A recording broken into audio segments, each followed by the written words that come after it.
The story I'm about to tell you comes from the only novel in all of ReZero that features an interaction between Garfield and the Rem we knew before she lost her memories. These are characters that, if you've only watched the anime, I guarantee you've never seen interact. The story begins with a teenage Rom thinking that having a day off was a literal miracle, and using it to visit the sanctuary on her own was even rarer. On one of those unusual occasions, she ran into Garfield. True to form, the young demi-human tried to hit on her.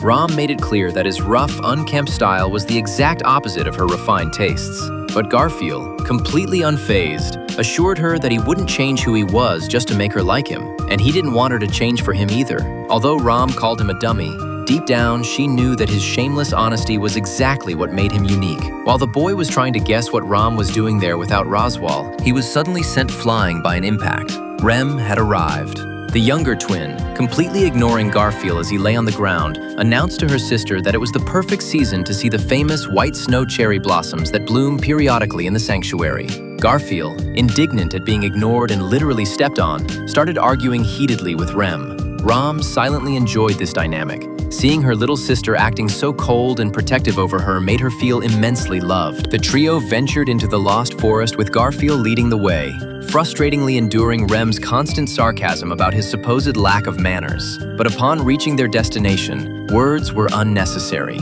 Before them opened an illusory clearing where the trees were covered in flowers and leaves so purely white they looked as if they were bathed in shimmering snow. Even Rom, who rarely showed emotion, was left breathless by the scenery. Rem took advantage of the moment to pull out a prepared lunch, surprising her big sister with her favorite food, steamed potatoes.